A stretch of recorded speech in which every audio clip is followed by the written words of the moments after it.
صدیوں پہلے کی بات ہے کہ ایک کسان تھا جو کہ کھیتی باڑی کر کے گزر بسر کیا کرتا تھا۔ اس کی ایک بیٹی تھی جس کی وہ شادی کرنا چاہتا تھا۔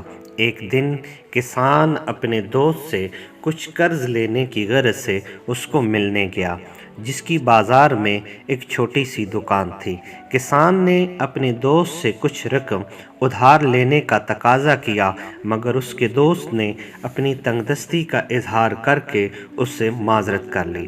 مگر اس نے کسان کو ایک مشورہ دیا کہ آپ فلاں شہر میں جائیں، وہاں حاتم طائی کے نام کا ایک شخص رہتا ہے، وہ آپ کی ضرور مدد کرے گا۔ کسان ایک قافلے کے ہمراہ اس شہر گیا اور وہاں سے حاتم طائی کا گھر معلوم کرنے لگا۔ وہاں کھڑے ایک شخص نے کہا کہ حاتم طائی تو وہ کھیت میں جو شخص بیٹھا ہے وہی حاتم طائی ہے۔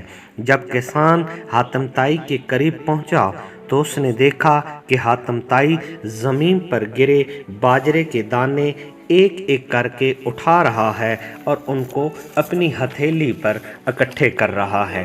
جب کسان نے یہ دیکھا تو وہ اپنے دوست پر غصہ کرنے لگا کہ کس کنجوس شخص کے پاس مدد لینے کے لیے بھیج دیا، جو کہ ایک دانہ بھی زمین سے اٹھا رہا ہے۔ قریب ہی سے ایک قافلہ کسان کے گاؤں کی طرف جا رہا تھا۔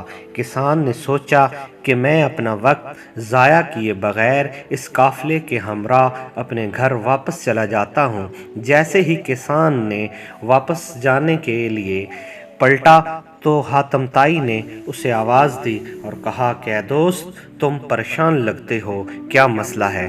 کسان نے اپنی مجبوری کا اظہار کیا اور کچھ رقم کا مطالبہ کیا۔ حاتم طائی نے اشرفیوں سے بھری ایک تھیلی اسے تھما دی اور کہا کہ جب تم آسانی سے واپس کر سکو اسے واپس کر دینا، ورنہ رہنے دینا۔ کسان بڑا حیران ہوا اور کہنے لگا کہ جناب، آپ بہت سخی آدمی ہیں، مگر یہ عمل جو آپ کر رہے ہیں میری سمجھ سے بالاتر ہے۔ حاتم طائی نے جواب دیا کہ جناب، یہ کوئی عجیب کام نہیں ہے، بس میں صرف اپنے رب کے دیے ہوئے رزق کو سنبھال کر کھا رہا ہوں، کیونکہ یہاں پر کوئی کیڑے مکوڑے بھی نہیں جو یہ دانے کھا سکتے ہیں، ان کو ضائع نہیں کرنا چاہتا اور کچھ بھی نہیں۔ ناظرین، اگر ہم اپنی زندگی کو دیکھیں تو روزانہ کتنے ہی لوگ اللہ تعالیٰ کے دیے ہوئے رزق کو ضائع کر دیتے ہیں، مگر کسی ضرورت مند کی مدد کرنے کی بجائے غیر ضروری رسم و رواج پر لاکھوں ضائع کر دیتے ہیں۔